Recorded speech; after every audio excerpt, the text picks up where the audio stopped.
Welcome to another episode of Homeschool Moms Unfiltered. I'm your host, Megan, and my amazing co-host is... Hi, I'm Amanda. Hello. We are your source for messy, imperfect homeschool advice and community. To clarify, the advice is solid. So if your brain immediately jumped to, why would these two host a podcast if they don't know what they're talking about? No, that's not the case. That's not what we're saying. Well, I mean, sometimes, but Every once in a while. But what we are not about is influencer phoniness. We'll tell you the whole truth and nothing but the truth about our respective homeschool journeys so you know what to expect. Or even when you have a rough patch, you'll know it's not just you. We all have them and you're doing great. yes, that's it. You're doing great, rough patch or not. So however you are, come, whoever you are, come, you're welcome here. I know it's called Homeschool Moms Unfiltered, but that's just because we're two moms. Five Guys doesn't require you to be in a group of exactly five men to grab a burger. We don't expect you to be a mom or even necessarily homeschooling. We are, though, going to be very honest and upfront about the fact that we are a progressive, inclusive space, podcast, and community for homeschoolers, prospective homeschoolers, and really anyone else who cares about kids. Welcome. Exactly. And that can be really hard to find in the homeschool world. We're in all the same Facebook groups that you're in. And yes, we want to gouge out our eyeballs every time somebody posts the whitewashed America 250 resources that are being recommended every day. I saw someone seeking recommendations the other day in a secular group, which granted, secular does not always equal progressive. There's a huge overlap, but it's not a guarantee. But her post specifically said that she did not want anything whitewashed or right-leaning. So this woman comments and recommends A Chicken Was There, and there's a bunch of those. They're being cranked out like the quality is.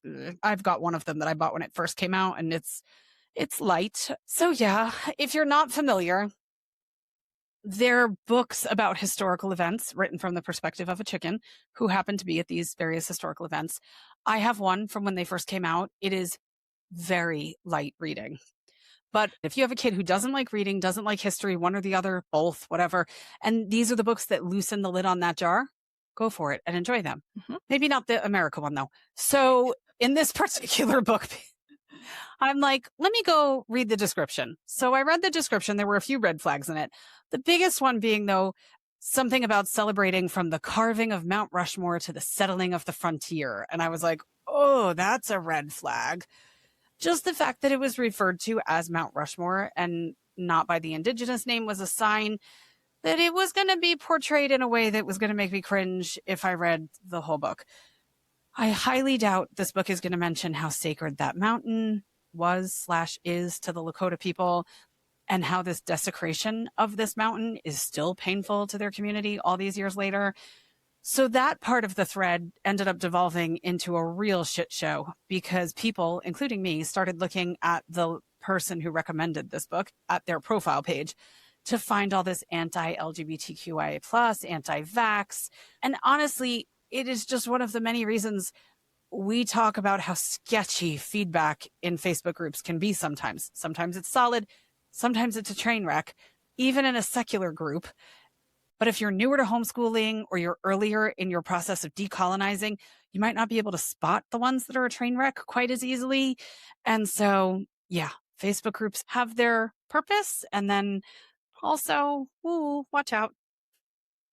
Yeah, well, and we don't all have time to go Facebook investigating people just because they give you a recommendation. Like you just take the recommendation and you're like, oh, let me look into it. Let me see what I think. And sometimes I do think to go checking and seeing what kind of ridiculous stuff they've got on their profile or if it seems it's so much work and effort.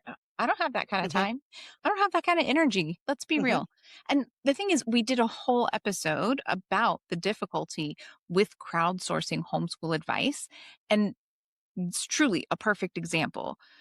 Before we jump into today's topic or talk about previous episodes and how that ties in or any of that good jazz, if you are looking for accurate, secular, progressive resources to mark the 250th anniversary in the United States, which is next month if you're listening to this when it drops, but I mean, American history resources in general, it takes a lot of work to make sure that you're really including all of the different things. You can't avoid the fact that Mount Rushmore holds a specific note in history, but you also shouldn't avoid all of the other things that come with it and the legal cases and the proceedings and stuff that have happened since Hmm. then in recent time that so Hmm. many people know nothing about. Like that stuff all matters.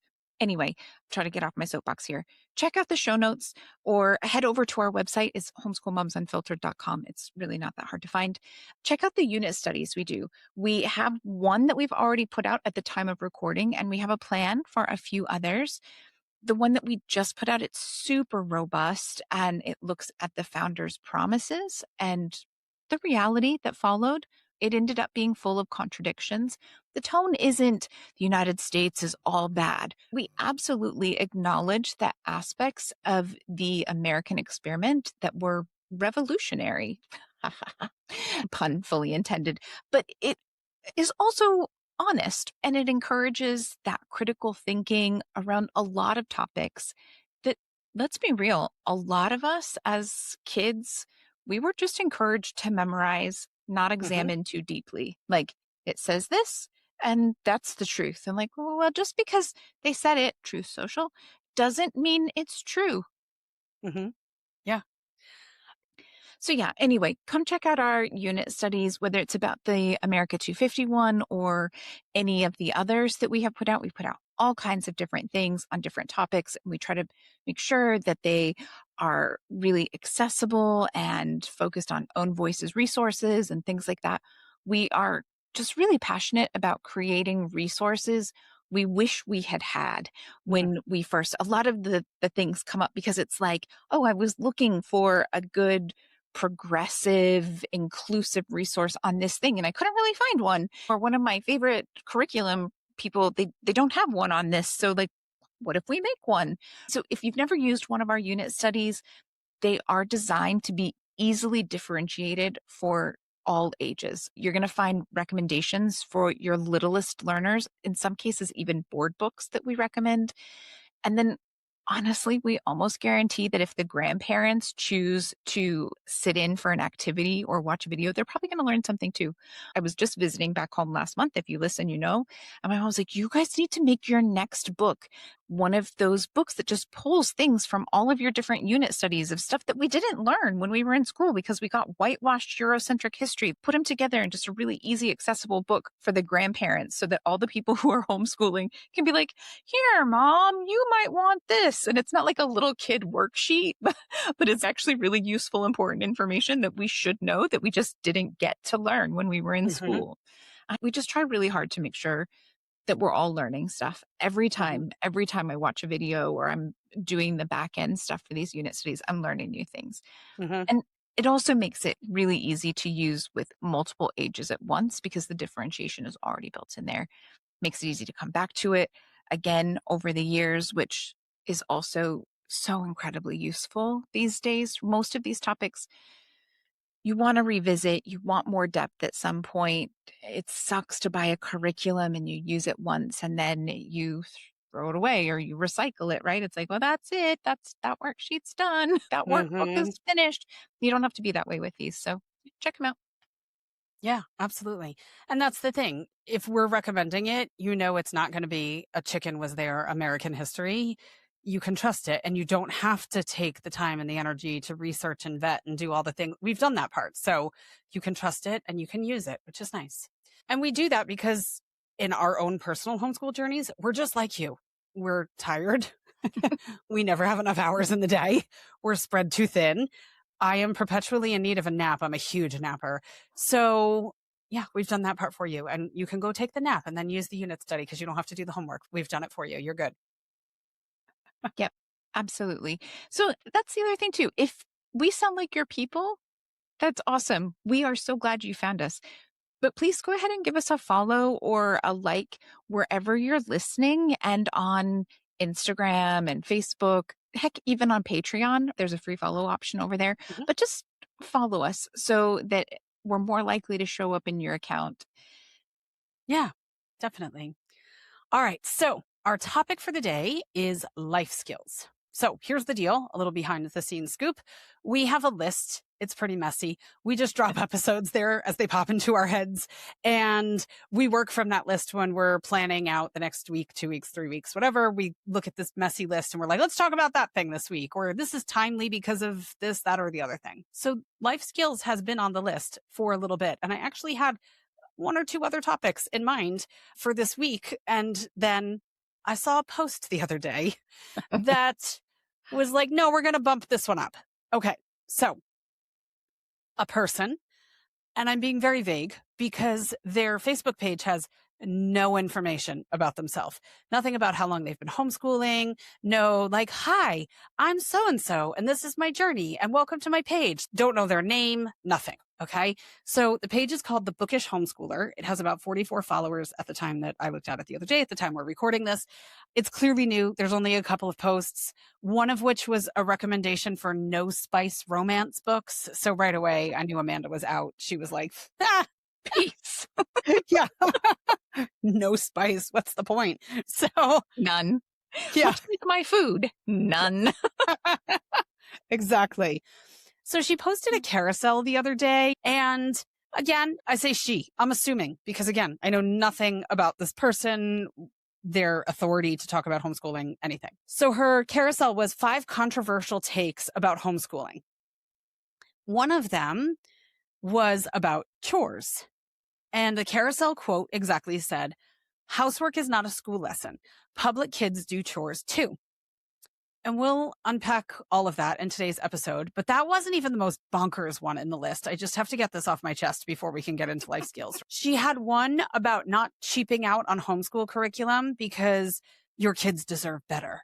And I was like, honestly, that's harsh. How many people are doing their best on a shoestring budget? And we've done episodes about, yes, you can homeschool on a shoestring budget. You absolutely can. Your kids will not be shortchanged. They will not be doomed for failure in life. It is totally possible. But I was reading that and just thinking, like, if you're already struggling to provide the resources that you are, like, what a way to make people feel like shit because they're not spending enough. And you didn't even define what that is. So it's just vague enough that everyone can feel like crap about themselves. And listen, I love it. Vague enough that everyone can feel like crap. yeah, right. Fantastic. And listen, I commented on it, not on her page because she shared it in a bunch of homeschool groups trying to drum up Facebook attention for her new page and all this kind of stuff. And it didn't go down like I think she thought it was going to. Most of the comments were not amazing. But I commented on that and I was like, listen, I don't feel personally attacked by this post. I've said it before. I've talked about what we do for homeschooling. I've spent a fortune on homeschooling. Do you need to do that? No. I will be the first one to tell you that there are amazing budget resources out there. I've learned more as an adult than I did in my incredibly overpriced private school education as a kid. I've learned a ton as an adult from documentaries, historical fiction novels, going to museums, and I'm growing like crazy as an adult and learning way more. So I was like, this isn't because I feel personally attacked, like you're judging the way I'm homeschooling, but you're judging the way other people are homeschooling, and that doesn't feel very good. So then it got better. Then there was this one that was ableist as hell that just said flat out, and this is a direct quote, your 8-year-old should know how to read. Prioritize it. Give them that gift. And look, we are all about promoting literacy. We did an episode one time debunking the whole homeschool mantra of you can never be behind. And we talked about it. Like, yeah, you can be behind. That is a thing. We're all about meeting your kids where they're at. But there's also a point where intervention might be needed because you can be behind. It is a possibility. That is a thing. So go listen to that if you're worried about it. It's probably not nearly as scary as you think it's going to be. But yeah, that is a thing. So we are all about promoting literacy. Even when we talk about play-based and organic early childhood education, we're talking about reading to our kids all the time and noticing letters on signs and pointing them out and promoting literacy. All of that. Well, and I will say I'm all about phonics. And I 100% believe that if you're homeschooling in my way or you're coming to me for coaching, I'm going to guide you to a phonics curriculum by age 7. Like that's going to happen. So sure, be working towards it before the age of 8, Mhm. but that's not what that says. Right. Because I'm sitting there envisioning a parent of a dyslexic child who is pouring every ounce of themselves into giving their child that gift of reading. And they feel like a salmon swimming upstream all day long. And they feel like they're failing and they're worried about their kid's future. And then they read this drivel from somebody who doesn't even tell us who they are or what their qualifications are. Like, ugh, like I was just, ugh. You know, you read the beginning of our book that's coming out at the end of this month. At the beginning, there's literally a section that says, why should you trust us with your kid's education? And it's a decent lengthy bit about The the two longest of us. chapter in the book. Yeah. But it's like, here's why you can trust our advice. Here's our backgrounds. Here's what we've done. Here's what we know. Here's our education. Here's how we've gone about this. This person doesn't even tell you their first name and is judging. I can't. I was so over it. So anyway, we'll be focusing on that topic today: chores, housework, life skills, etc., because there's a lot more to it than most people probably realize. I know that was the case for me when we read a book in a book club that Amanda and I were in way back when during the pandemic before we started the podcast. And I realized how far short I was falling when it came to life skills. And I was like, oh, if you had asked me, I would have told you I was doing okay. And then we read this book and I was like, I am not doing okay. So I'm excited to dig into it today. Well, yeah, exactly. And I think this is one of those areas where opinions and experiences vary widely and where many of us probably have opportunities, sometimes a lot of opportunities to be able to expand beyond what we're already doing. So these conversations where we hash it out, it can just be so helpful. Again, it's kind of like Mhm. last episode we talked about book club and how when you're in book club and you can kind of talk about different things and get different perspectives in the moment about specific things. It's so helpful. It's the same with this. Mhm. And as we talk through things, we're going to talk about a lot of things. We're going to give a lot of examples and ideas and things like that. Take the ones that work. Challenge your ideas about the ones that you're like, oh, that wouldn't work for our house. Is it really not going to work for your house or does it really not work? Those are two different things and that's okay. We are not saying you have to do all of these things, but having these conversations and really pushing yourself to think about what you're doing and why you're doing it and how it's working. It's so important. Mhm. Yeah, absolutely. So it's going to be a good conversation today. I'm super excited. But first, we begin all of our episodes with a weekly recap. It's part of our anti-influencer stance because we'd rather give you an accurate, balanced, well-rounded glimpse into what homeschooling really looks like. So how's your week been, Amanda? My week. Well, my week is focused mostly on, I mentioned last week that I had a whole bunch of specialist appointments. I'm not quite done with all of them yet.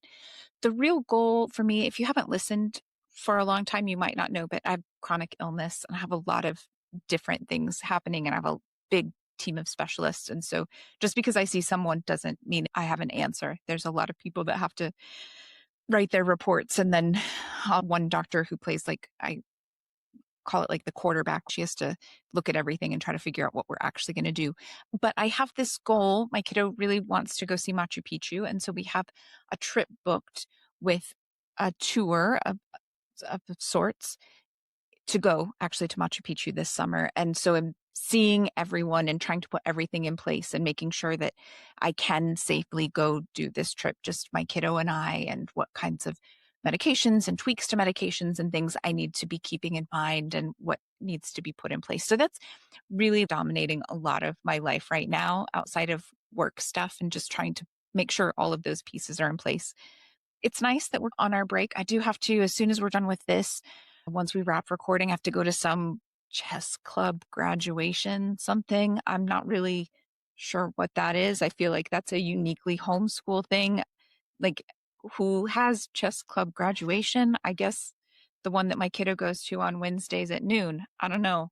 But yeah, we're just rolling along, trying some things for the new school year. We're sampling a new math curriculum. I've talked about that before. My kiddo really likes his old one. I'm thinking maybe we need a new one. I don't know for sure where we're going to fall on that.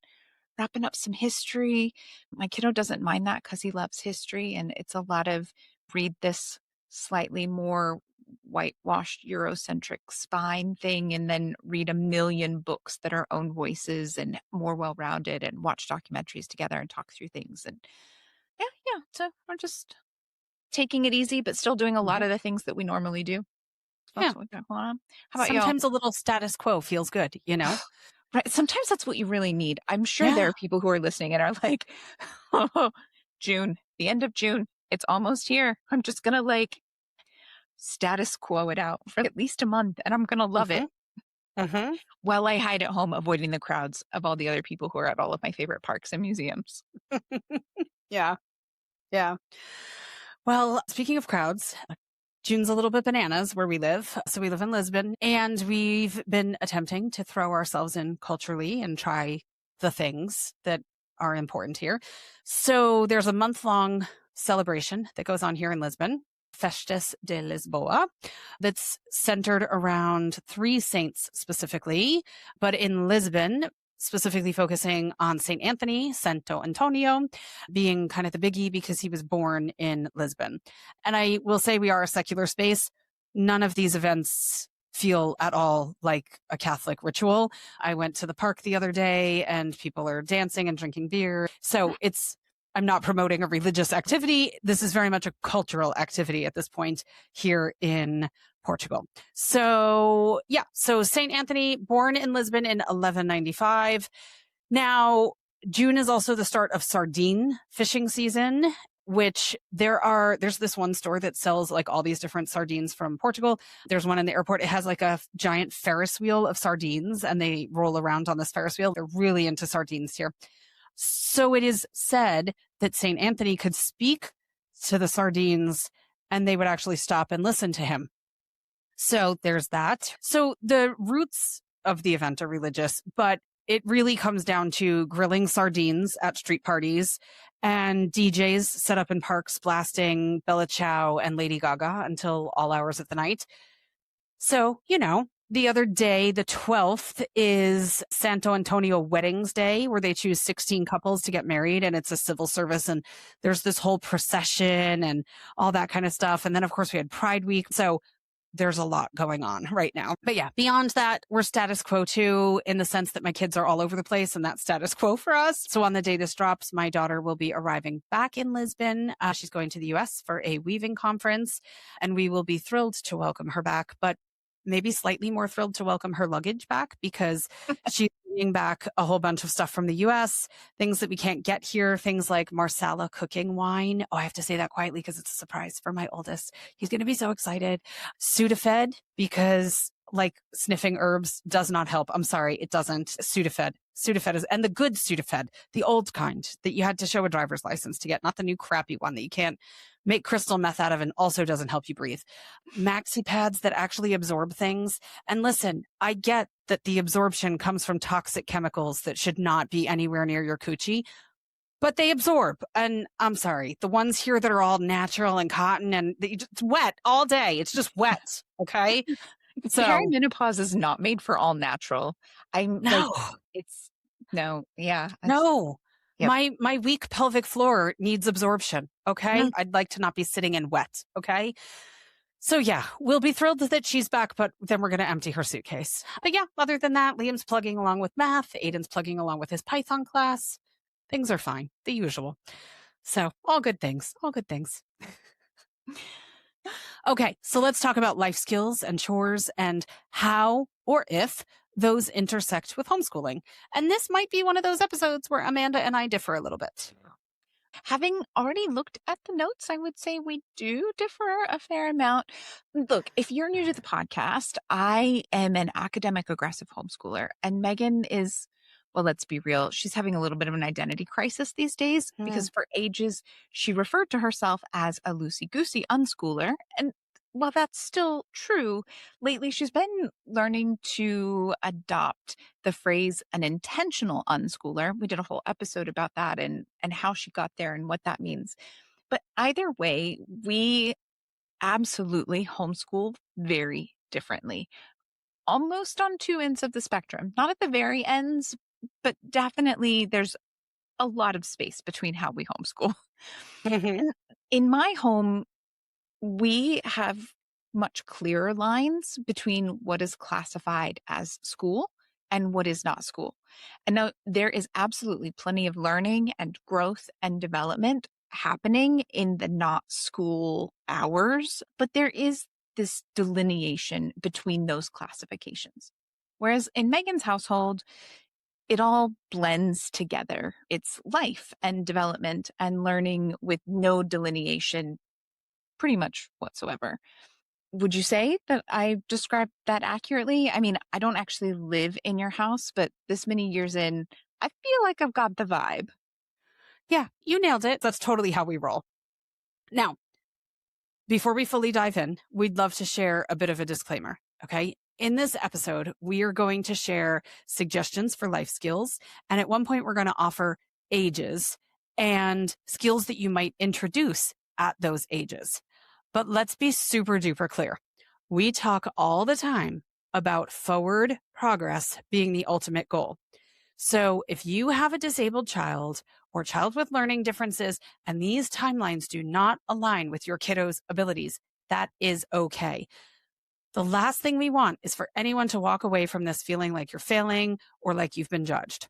All of this is fluid.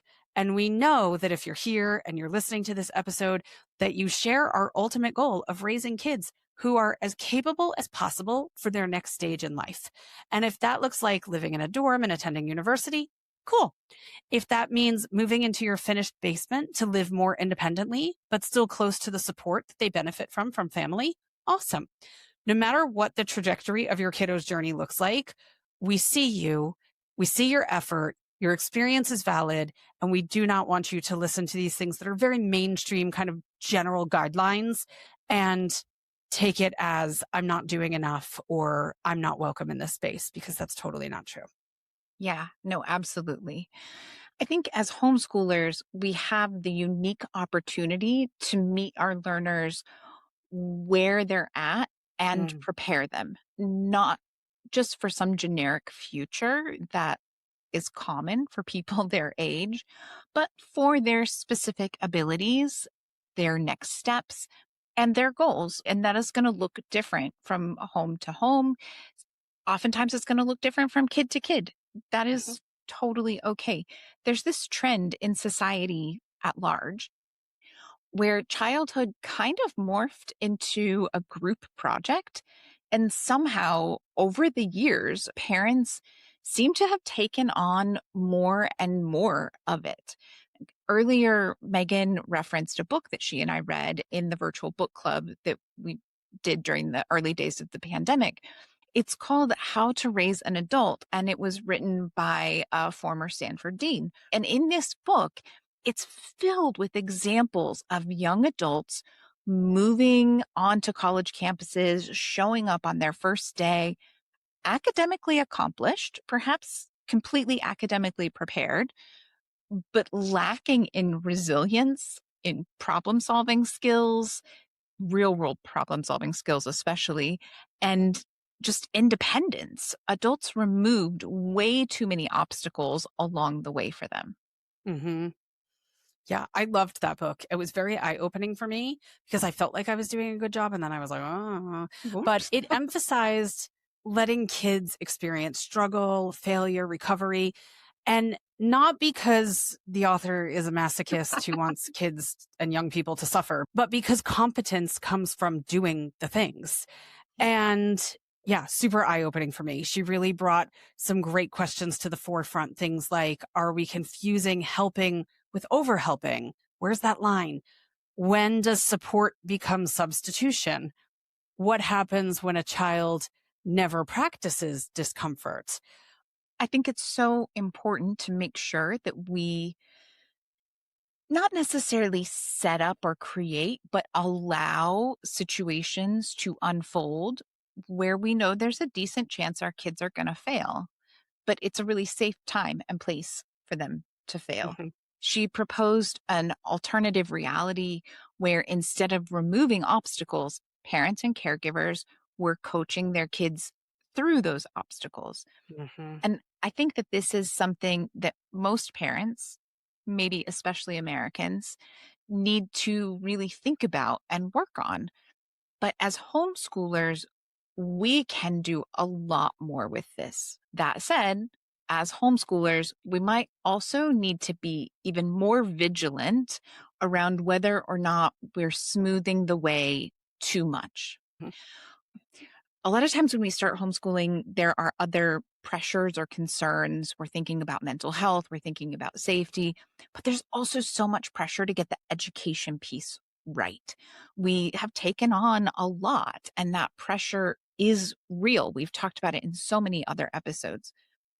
But sometimes, in our efforts to make sure that our kiddos are getting everything they need and want in their education, we might accidentally remove too many opportunities to build these life skills of resilience. And it's obstacles that we're uniquely qualified to have them practicing. So I'm thinking things like my kiddo nailed their AP exam, but can they make a doctor's appointment when they have an earache? If you've got a homeschooler, they have the ability to make sure that they can call and practice those skills, and they can do it with you there to help them answer something if they get hung up, or to kind of coach them through it a little. Or something like, okay, so my child can write a 5-paragraph essay, but do they have any idea how to troubleshoot the first few steps when the Wi-Fi goes down?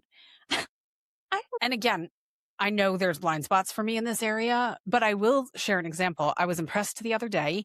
So my daughter had come home at the end of her day. She was giving me a debrief about her day. At least in my home, that's the difference between her and my two boys. The debrief is very complete. So she has a studio space. She's an artist. There's 6 other artists and 2 interns in this super old apartment here in Lisbon, and they each have their own room and they've got a private space and etc. So anyway, there's a shared kitchen. And the day before this particular day, she did not eat her lunch and it was still sitting in the fridge. And she was like, well, no worries. I have my lunch. It's in the fridge. I'll eat it today. So she goes to open the fridge, lights out. She's like, okay, that's odd. She's feeling around. She touches the side, no vibrating, no buzzing. She's like, something's off here. So they have a WhatsApp group chat for all of the artists in the space. And she sent a text asking if anybody knew where the breaker was. And I was like, that was your first step. Like, go you, right? I was having a moment. So she walks me through this whole mental process. She's like, I checked the microwave, I checked the kettle, but I wasn't sure. Just because they're on the same wall doesn't mean they're on the same breaker and blah, blah, blah. And so she's like, this was plugged in here, that was plugged in there. She finally gets to the bottom of it and was able to determine who was the last person in the fridge, and then checked when that was so that she could determine how long the fridge had been not working and how long her food had not been cooling, so that she could see if it was safe for her to eat her chicken that had been sitting in there. And I just kind of stood there and I was like, huh, look at that. Okay. She didn't call me. She didn't ask me for help. It wasn't a big blip in her day where she was like, oh, I need to talk this through or whatever. She just took care of it and later just recapped it as part of the rest of her regular day. And so I was like, all right, I'm not completely screwing this up. This is good. Yeah, no, that's awesome. And I mean, I think most of us have room to grow in a variety of areas, but your kids, they're well on their way. I mean, they're teenagers and they're like, yeah, they're well on their way. So I will say, going back to that social media post that Megan mentioned earlier in the episode, for me, it's one of those things. It is true. Pretty much all kids in traditional school settings or homeschooled, they have chores. Kids should have chores. I think that's a pretty well established and accepted thing. But I think one of the biggest differences is that we aren't talking regular chores like emptying the dishwasher or taking out the garbage. We are talking specific life skills that aren't found in a lot of brick and mortar schools, especially not anymore. I know for our family, when we were looking at brick and mortar schools for early elementary, I loved the schools that required weekly sewing classes. That was not common. And there were a lot of people that were like, why do you, like, why? Why are you Like, making sure your son is taking a sewing class? is this kindergarten or a sweatshop? What's happening here? Right. But my husband is really good about fixing the holes in his own socks or, things like that. And yes, I can teach my kiddo that, but I'm thinking my kid's going to be gone for 8 hours a day. Let the school include that in the stuff they're teaching. That's actually Yeah. useful. Or the Montessori programs have kids preparing their own snacks and cutting up fruits and vegetables in kindergarten and first grade. Most traditional brick and mortar schools aren't doing those things because the focus has shifted so much to teaching to standardized tests. And standardized tests just don't care about life skills, for better or worse. They are not checking for life skills. No, absolutely not. And we talk about deschooling all the time. I mean, all the time. And it is so important at the beginning of your journey. But then it's also helpful to acknowledge these moments where you catch yourself thinking stuff like, we haven't done anything all week. And you're beating yourself up over it because you haven't sat down with the math workbook or you haven't finished the read aloud. So you start to beat yourself up over this, like we haven't done anything all week. But it's important to take time to realize, and this is where deschooling comes in handy, that you worked together to plan a summer camping trip in a national park, and you planted your spring garden, and you took the car in for service, and you did a bunch of other things. And those life skills are essential. I mean, you're planning a summer camping trip in a national park. I can't tell you how many times I see people that are like, how are we teaching the geography of the 50 states? Listen, I know we were very privileged to be able to go camp and traipse around and do all this kind of stuff. But I'm like, my kids learned it through planning road trips. It was like, okay, well, this is near that, and this is near this, and that's near that. So this is our road trip for the summer. And we would go, and it was not fancy. Trust me, my kids have showered in more truck stops than I can tell you. Our camper van had a composting toilet, and everyone was on rotation to empty it. It was not fancy. But yeah, that's how they learn geography. But they're learning research skills. They're learning reading maps and navigation, budgeting and cost, decision making and prioritization, time management, problem solving, working online reservation systems. Let me tell you, Yosemite, there's one booking day a month for Yosemite. And every single one of my kids was in front of a computer and with a phone, and they were booking and dialing because the whole park books out for a month in about 6 minutes. And so could those kids get a Yosemite reservation? Yes, they could. So they were totally involved in that stuff, right? Resource management. Okay, well, if we're whitewater rafting here, we can't go ziplining there because I cannot print money. It is illegal and I don't have the press. So learning how to do those things. And that's the same across the board. If it's planting a garden, there's going to be things in there about pest control and spatial distancing. How far apart are you planting things? Different plant biology and ecology concepts. Taking the car in for service. I mean, how many adult people don't realize that when the person comes back in and goes, oh, we've looked at your car and it needs these 10 things, that they don't realize that their car doesn't really need those 10 things. Those are life skills that they need to learn so that the kid doesn't end up with a $3,000 bill for stuff that they didn't actually need. So being able to ask those questions and dig deeper and all of that kind of stuff that comes with those activities, it's really, really important and it's really valuable. And yeah, now look, Megan is going to count all of those things as schooling, and they might even make it onto her transcript in some way or another. I'm not doing that. I'm not counting any of that, or at least most of it, as transcript worthy. They don't generally count for us as school unless it's maybe a special project or an elective like home ec. But I absolutely want my kiddo learning all of those things. Our school time is math, ELA, science, history, civics, foreign language, all of those more traditional subjects. But also, we homeschool. So my kiddo is doing way, way more work each day in way, way less time. And that means that we have got a lot more time every day for him to be practicing these life skills, to be implementing them, to be using them. He makes his own breakfast and lunch most days. He regularly helps with laundry. He's started running errands for us. These are all things that can get done during the day when most other kids would be in a brick and mortar school.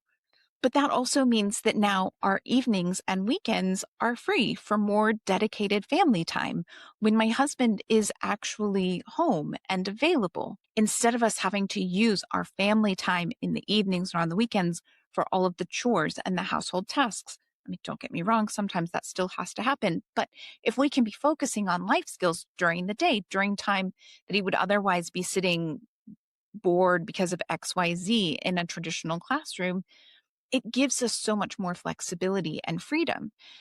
Now, again, like I said, Megan is going to count almost all of those life skills type activities as school. But that goes back to our very different philosophies when it comes to homeschooling. And now, stay with me here for a minute, slight tangent. But one of our most popular episodes is the one on the invisible labor of homeschooling. It would be pretty insincere for us to do this whole episode on incorporating life skills into your homeschool routine without acknowledging that one of the biggest reasons we often don't actually incorporate them is because we're tired, like really freaking tired. Mhm. We're already doing so much and handling so much. You're only one person. You have the traditional education components and your home to take care of and paying bills and managing appointments. And then every time you turn around, someone is hungry or you're out of food or they're playing a game of 20 questions that you did not sign up for. It is a lot and it never seems to end. I had this exact experience today because we had something arrive and it needed to be assembled and put together. And I realized recently that I lean on my oldest for that stuff more because he was the one who was capable first. And so those kind of by default became his jobs. Well, he was super busy today. So it was a perfect opportunity for me to say to my youngest, hey, can you please assemble this? I was sitting on the couch working, getting some stuff done. Now, these two children are best friends, but also polar opposites. I've talked before about how my oldest is like mute and you have to pull information out of him, where my youngest never stops moving or making noise. And so literally the thing he was assembling had this long tube and he's like making noises into the tube and he's like, hold that end up to your ear. I'm like, dude, and I didn't say it out loud, but I'm like, I'm trying to get stuff done, which is why I asked you to do this. And I was like, oh, this is a very different experience than if your brother had done this in my head again. And we got through it. But yeah, I feel that in my bones because any of these tasks, I can do this task that I've been doing my entire adult life, and I can get it done in no time, and I can get it done in the way that it needs to be done or the way that I want it to be done. Or I could stop and think through this task in every minute detail, making sure to identify pieces of the process that I do unconsciously. But if I pass it on to my kid, I have to identify those little steps because they're not going to do it unconsciously. And I have to sequence them in my head and explain it to my kiddo in a way that makes sense to them and maybe make some modifications also for like my youngest kiddo's sensory needs or something like that. I might have to make some changes to the process. And then let's say they're going to the store to pick something up. Right before we started recording today, kiddo was like, can you make brownies? And I was like, yeah, I have just enough time. Realized we had no oil. Aldi's like a block away. I said, can you run to Aldi to get oil? It's like, oh, do you have a picture of what the oil container looks like? No, because the bottle was empty and I recycled it. Could you look on Google Images before I go and see if you can tell me what oil looks like? Okay, no problem. And then I got a call while I was there. Is this it? And I was like, yes, that's it. So then there's the specifics on how to pick out a fresh watermelon or how to know if you should buy these carrots because tomorrow they're going to be soggy and floppy. And so all of that takes more time for me to have to do those things. Okay, they head off to the store. Now, all of my kids have Google Pay with at least one of our credit cards available to it. They're very trustworthy children. We've never had a problem. They need that for emergency. We live in a city. They need to be able to tap to get on the bus to get home in case their Metro card's not working or something. Okay. But then they're going to be like, which card should I use? Because sometimes there's more points on groceries on one card versus another. And they know that because they're very well trained.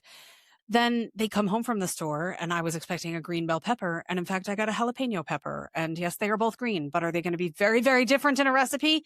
Yes, they are. So, the alternative scenario was I could have walked my happy ass to the store. It's a 5-minute walk. The weather outside is beautiful. There's a lovely breeze. I'm going to have 5 minutes of alone time, or maybe I call my mom or I call my best friend or I listen to my audiobook or I put on some sort of powerhouse song that I want to sing along to in my head and really just have a moment. And I would have been back in under 15 minutes and I would have used way less mental energy. I would have gotten the pepper that I wanted. So like, am I guilty of taking the second route? Yeah, I do it. I do it sometimes because hello. Well, right. And anyone who says they don't is a liar, liar, pants on fire. Sometimes you just need to do it and get it done, right? I mentioned before that my kiddo is getting pretty good at cooking, mostly for himself, but he's also recently become the family brownie maker, which is absolutely awesome. What is less awesome is that while he feeds himself and he's learning more and more recipes, and I'm becoming more and more confident that he's going to be the one cooking the home cooked meals for his friends and roommates in college, the fact remains that the kitchen is still a disaster whenever he has made something. Now, nightly kitchen duty is not my job. It's my husband's job. He cleans up at the end of the night. But I just have to put on my blinders and try not to let it drive me absolutely crazy because it's not my job, but it's hard. I go into the Mhm. kitchen. I use the kitchen. It's hard to walk in there and be like, oh my God, nope, nope, nope. I'm not nagging. It's not my job. If my husband is fine with the way it is, then it's not, yep, okay. So look, I can absolutely see that perfectionism is going to play a role in the reasons that we so often skip incorporating kids into life skill tasks. One of the biggest adjustments for me when my physical health worsened significantly several years ago now was learning to let go of these things. Like I said, my husband is in charge of cleaning up the kitchen each night. His version of clean is definitely not my version of clean. And I am absolutely guilty of scrubbing the stovetop and the kitchen sink whenever he's traveling for work, right? Like he's gone for more than a few days. The very first thing I do is go and clean the kitchen the way I want for while I'm the only one in there. It is hard when you give the responsibility to someone else, Mhm. even if you know they need to learn it or it's a more fair division of labor. If the floors need to be swept, I can sweep them and they will be clean. If I delegate that to my kiddo, they might be cleanish, but also suddenly my child who is accelerated in math will forget that 90-degree angles exist and not a single corner will have been swept. Everything will have been swept in a circle or an oval. So we tend to just do these things for ourselves because we want it to be done right, even though we know that there are negative downstream effects when we skip the opportunities to let our kids practice and build these life skills. Yeah, it's so true. I mean, the last thing we want is for our kids to enter adulthood while learning adulting or practicing adulting for the first time because the stakes are much higher then. Yep. If we can scaffold those skills while they're still at home and they're in the safety of our little nest, they're going to be so much better off. So in just a moment, we're going to explore some of the life skills your kiddo might engage in by age. Again, remember, loose guidelines. If your kiddo genuinely isn't ready for some of these examples, don't stress. You're doing great. But first, if we could just toss out a quick reminder that we are much, much more than a podcast. We started out as a podcast. And we have grown. Homeschool Moms Unfiltered is at this point an entire universe of resources and support. We offer online courses with workbooks to help you outline your homeschool journey, choose curriculum, understand developmental expectations. Our book is coming out like so soon at this point. It's June 23rd. It will gently guide you step by step. Like we will hold your hand from, maybe I want to homeschool to I'm writing a transcript and graduating my kiddo. Everything you need is in there. It's literally called the only homeschool book you actually need for that reason. We host live meetings and offer support and community for secular and progressive homeschoolers. If you'd like something more personal and focused on exactly what you've got going on with your kiddo and your home, we also offer coaching sessions that are individualized. We offer robust and incredible, if we do say so ourselves, unit studies. Our most recent one is our take on all the America 250 stuff that's floating out there. Ours is called Promises, Progress, and Contradictions. So very different than the Turning Point USA version that's being cranked out that says America can do no wrong and has always been perfect. Yeah, ours is a little bit different. It's not all negative, but it's a whole lot more balanced. And it's very, very, very interactive. There's role plays and creative projects and constitutional rewrites that are set up kind of like Mad Libs and all sorts of good stuff. So check out the show notes. There's a link to our website in there, homeschoolmomsunfiltered.com. on our website is everything. You can find our books, our unit studies, our coaching sessions, our Patreon community, our online courses. It's all there. All right. So life skills by age. So ages 6 and under, again, loose guideline. At this point, you're focusing on participation. A lot of the life skills that you're focusing on at this age, you're doing with your kiddo, but it's about instilling that sense of responsibility and the confidence for them to know that they can do it, which is totally awesome. So household things like putting away toys, help sorting laundry, feeding pets, making beds, as imperfectly as that might go down.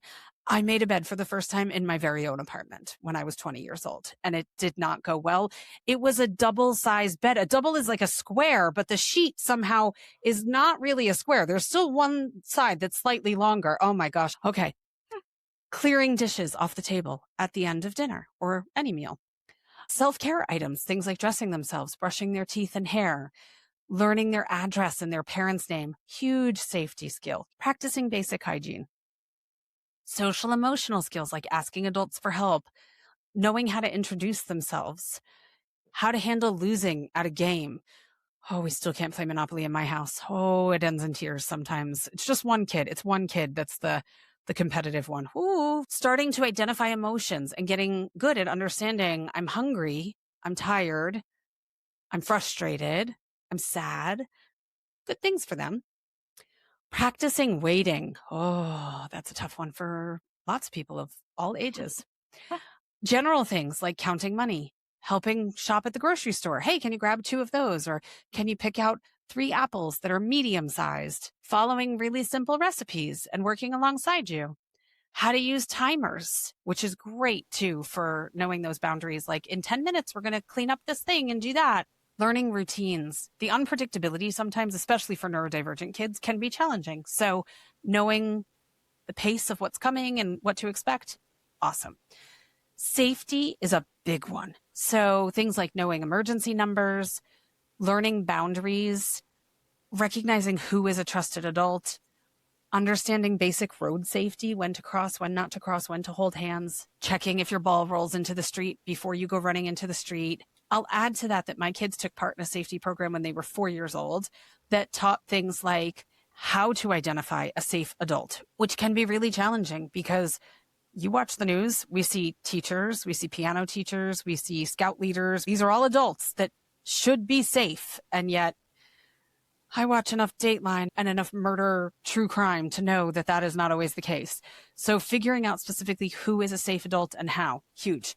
The difference between tattling and reporting, because even if we're not talking to our kids about tattling, they're getting it from cartoons and stuff. Oh, he's a tattletale and stuff like that. And then somebody says to them, don't tell your parents this thing. And then they've got that mixed with that tattletale message that's been in cartoons. And they need to know that reporting is about safety. And the biggest one that my kids learned was to always assume that a gun is real and always assume a gun is loaded. And yes, they learned that at age 4. So unfortunate reality, especially if you're in the United States, these are things they need to know. Yeah. Another safety one that I will bring up that we kind of missed there is safety around like home fires, house fires, or natural disasters where you live. Make sure you're talking about the plan. If there's a fire in your home, you don't want your kiddo coming to look for you. They need to know where they're supposed to go, how they're supposed to get out, where they're supposed to meet you afterwards, have a designated spot. Whether you're in a house or an apartment building, a condo building, all of those kinds of things matter. And younger is always good. You'll have to revisit it and that kind of stuff.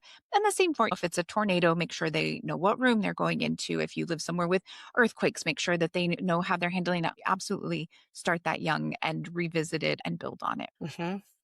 So if we're talking ages, then from ages 7 to 10, at this point, we're going to start focusing on increasing independence. So that might look like household stuff like vacuuming, sweeping the floor, better than mine, hopefully, folding laundry, loading the dishwasher, preparing simple meals, packing their own bag, whether that's a lunch bag or a school bag for camp or something like that, or maybe it's practicing with their actual travel bag, maybe the first night, or packing their PJs and their stuffy or whatever that might be. You've got practical skills, things like reading a map. It's kind of crazy how many kids can't read a map anymore because we don't. Well, and Megan can't read a map either, but we have GPS. And so we're using a lot fewer maps, but we take for granted the fact that we understand how the GPS works and we can look at that and read the map. But if we're not practicing that and making sure we're showing kids, they're going to be at a real disadvantage. Using a calendar, it's really helpful for them to be able to plan and pace, and they're going to be able to use that to scaffold other skills with time. This is a good time to introduce their own little paper calendar to be able to work with.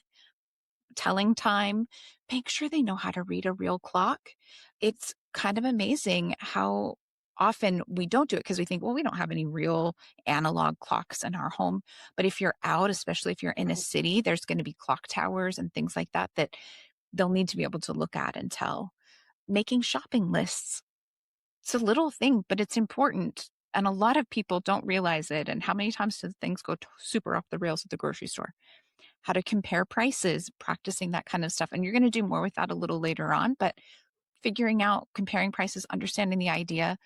You've got social skills, things like ordering their own food at a restaurant, making phone calls with support, actually understanding how to pick up a phone and use it, not just on video, which most of the kids at this age know, but they actually need to be able to make a call, Mhm. writing thank you notes, resolving minor conflicts. You have executive function skills, things like following multi-step directions. You might need to use checklists or things like that to help with this. There's tracking responsibilities. Again, helping them understand that they can create checklists to do that, or figuring out what systems work and introducing different options. And estimating time needed, practicing working back. If we want to leave here, if you want to do this thing at this time, what does that look like? And helping them practice that skill of building back so that they know what they need to do and when they need to do it. And Mhm. again, safety options. At this point, you're going to start talking about basic first aid stuff. They're going to need to know allergies and medical need things. We're not talking they have to take their first CPR class and first aid and pass it, but what does it mean if this happens, or who are we going to go to if that happens? Those kinds of things are important, and they're old enough to be able to grasp those ideas. And then Mhm. beginning to understand online safety. They're not going to have it mastered by any stretch of the imagination. There are plenty of adults who don't have it mastered, but it's a great time to make sure that you're really talking about it, safe people, safe things, figuring out the rules and the boundaries you're going to have in your own home. Great age. Mhm. All right. Average age is about 10 to 13. Where at this point, we're transitioning into our kids having ownership over these skills and tasks. Amazing. So things like home skills, being able to cook meals, does it need to be Michelin star? No, totally fine. Throw something together, super basic. Start to finish, laundry skills. Put it in the washer, put it in the dryer. Babysitting basics, not just for girls. Let's Yep. break down some of those gender stereotypes. Household cleaning, absolutely. Finances, budgeting and allowance. We've never really been an allowance household, if I'm being honest. We've always been kind of a earn your own money kind of household, but they're still budgeting. They're learning how to budget. If I want to buy this really expensive thing, how am I going to make that happen? So comparing subscriptions or just comparing costs of things.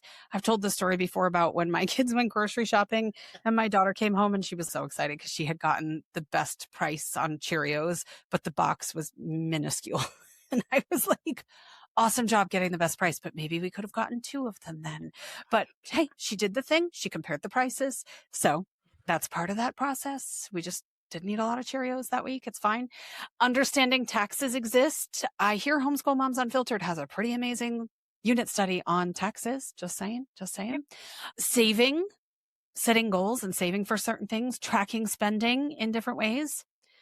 Social skills, being able to email an adult. Maybe it's an online class that they're taking, to be able to email and say, hey, I'm going out of town this weekend. I'm not going to be at class on Friday.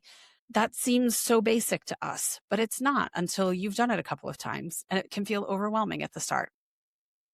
Scheduling activities, handling disagreements, whether it's with friends, family members, asking questions directly and having the gumption to walk up and do that thing.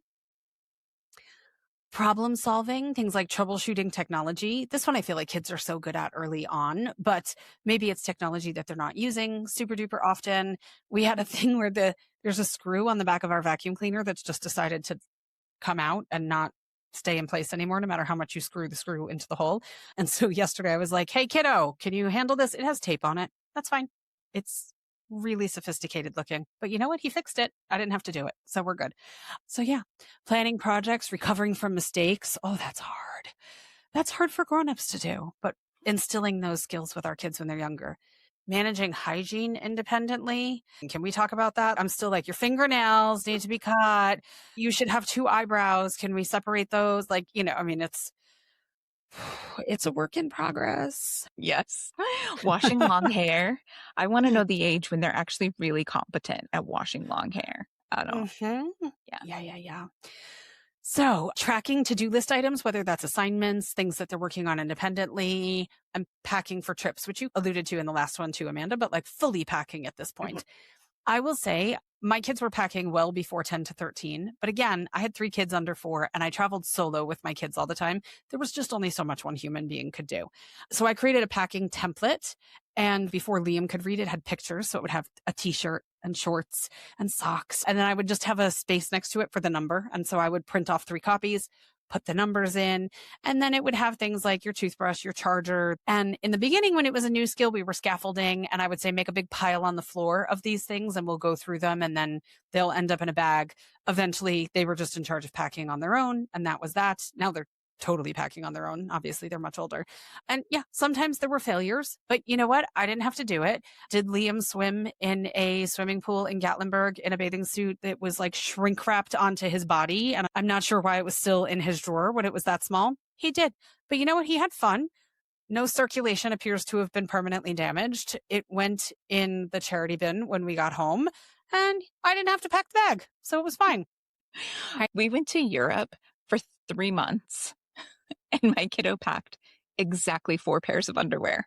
I was like, I'm not entirely sure how this is. And the first place we were staying, it was over the holidays. Everything was closed. There was no laundry. Like, I was like, this is like, okay. As soon as the stores are all back open at like a normal, like, we have to go buy more underwear because I am not messing with 4 pairs of underwear for the entire time. Washing it in the sink. Yeah. In the winter in Europe, I'm hoping it's going to dry, but it's going to take 3 days to dry. There is not time for that. I'm not washing a pair of underwear every day so that eventually you have it to wear. Like, no. They'll smell musty. Exactly. Right. Like, oh my gosh. There are failures, but that's how you learn. He's never accidentally significantly underpacked his underwear since. So there you go. I would love to say that's true. For my oldest, he has forgotten swimsuits on so many trips, and they've been on the list, that he owns more random swimsuits that I've picked up at Target. And when I say Target, P.S., by the way, we left the U.S. before the Target DEI thing. But yeah, we would pop into Target and he would pick up a swimsuit. I mean, it happened on so many trips. It wasn't even funny. And then before he went to Canada earlier this year, I was popping into vintage stores and thrift stores just looking for a nice cozy sweater for him. And it was so funny because my daughter was like, doesn't he have a sweater? And I was like, no, he lost it on a bus in Greece when he was on that trip. Oh, is that the sweater that he bought because the other one got stolen at an airport when he wasn't looking? Yeah, that's that one. But that's the one that he replaced because the other one he left in a hotel. And yep. Yeah. So yeah. So we definitely have our fair share of failures, but we just pick up and move on. The other thing that I will say, you brought up packing a lunchbox for a day trip or something like that. When my kids were small, we were out and about all the time. My kids were raised at the beach. They could swim in the Atlantic before they could walk. They lived at the beach. Everybody had a task. So it was like, you're in charge of towels, you're in charge of sunblock, you're in charge of filling the water bottles, you're in charge of getting the beach toys. And the biggest thing that I think made it successful for us was that those tasks did not rotate. I think sometimes there's a thing where like they all need to experience every job. I'm sorry, getting the beach toys and getting the towels, it's the same fucking job. You're just picking up 2 different things. We don't need to rotate so you can all have this experience. But just kind of having a steady thing that was your programmed thing. If you want to go have a great day at the beach, I'm down, but I'm going to need help and everybody needs to have their job. And so it just, for us not rotating, made it much, much easier. So I'll just throw that out there because I feel like sometimes there's this equitable thing. Then I'm all about equity, but Oh, in that case, it was just easier to be like, you're always on towels. I'm going to say too, I'm going to throw in for the 10 to 13 age group, buying gifts. Oh, yeah, that's a good one. Start practicing thoughtfulness. Is this Hmm. something that they want, or is it something that Hmm. you want Yes. and you're going to give them? How to Hmm. buy flowers. Last year, I took my kiddo to the florist so that he could buy flowers for one of his best friends. He was having a music recital, and the process, he was like, I don't like, let's just go to the grocery store and get, and I was like, no, we're going to buy real flowers, because at some point in your life, you're going to want to buy real flowers for someone, and you have to know how to do that. And we went through the whole process of picking things out and working with the florist, picking things out of the cooler. It's a process. It's not Hmm. easy. And so practicing those things, how to address mail, how to actually mail packages. If you want to Hmm. put together a care package for someone, we did that just a couple of weeks ago. My kiddo was actually sending Pokemon cards off to be graded, and I made him do it all on his own. And we went to the post office and he talked to them and made sure that he went through each step. These are the kind of things that don't happen that often. So you have to make a real effort to practice and really scaffold those skills so that they get the practice. Hmm. There are certain skills that it's like, oh, we never covered that, but we do it all the time. So we can quickly ramp up and do it. But gift buying, you're probably not buying gifts that often. You're Hmm. probably not sending packages that often. So anytime they come up, try to remember to include your kiddo. Hmm. All right, so we're on to ages 14 to 18. At this point, we're really gearing up to send them out into the world, hopefully, mostly independently and on their own. So you've got more financial literacy goals, how to budget monthly expenses, making sure they know how to open a bank account and the differences between bank accounts, checking accounts, savings accounts, those kinds of things, understanding credit and simple savings and investment options. File simple taxes. They should absolutely be practicing how to file basic taxes, even if they don't have their own. And again, we have that whole tax unit. There's a thing that helps them practice that in that unit. Understanding insurance basics. They're going to have insurance, or at the very least know how to get things covered and use their insurance card and an HSA card or whatever else. Learn about contracts and leases and understand how to read them and negotiate or advocate if necessary. Grocery shopping independently. They should absolutely be able to do this by the 14 to 18 year. For the neurotypical kiddo, again, there are obviously exceptions there, but don't be one of those parents. It's like, oh, I can't expect my teenager to go to the grocery store. They can go to the grocery store.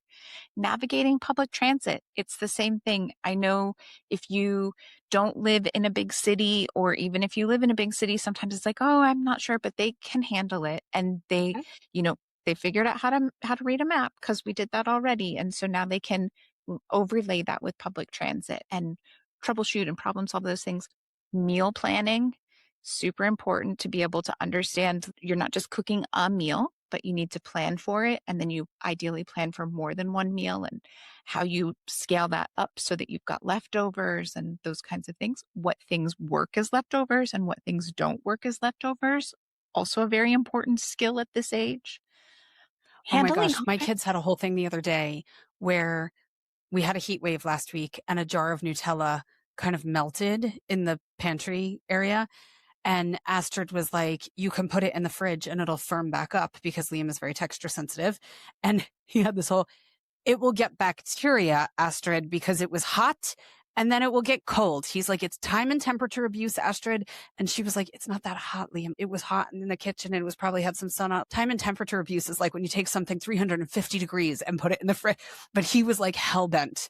And I wasn't there for this whole thing. I found out about it a couple of days later. And it finally came down that he was going to get a different jar of Nutella from Aldi that had never been affected, and she could eat that jar and she was like, I'll put it in the fridge and I'll be fine.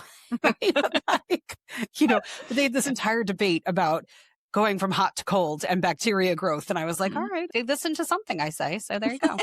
Yep, there you go.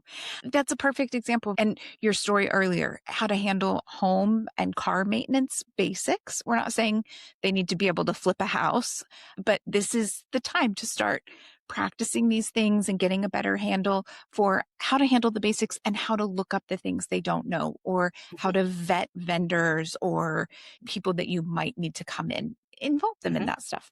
Career Mhm. skills, resume writing, how to fill out a job application, interview skills, professional email etiquette. We talked before about being able to email an adult, and that is great, but it doesn't have to be nearly as professional and put together if you're just telling a teacher you're not going to be there this week. They do need to know how to actually send a good email. Time management, we're just going to keep working on that because it gets more and more complicated the older you get. And networking, that is a Mhm. true skill that is so important for jobs that a lot of people don't get to learn and practice when they're younger, and then they're just suddenly thrown into networking events. Mhm. Yeah. More stuff in this age range because we're getting ready to launch. There's a lot going on here. So, adult systems like making appointments, refilling prescriptions, navigating healthcare, filling out forms, understanding voting. That's a first with one of my kids because he turned 18 earlier this year. I mean, they'd come voting with me since they were kids, but he actually gets to do the thing this year. How to read a pay stub and figure out why you have so much less money than you were anticipating. Problem solving skills, handling transportation issues.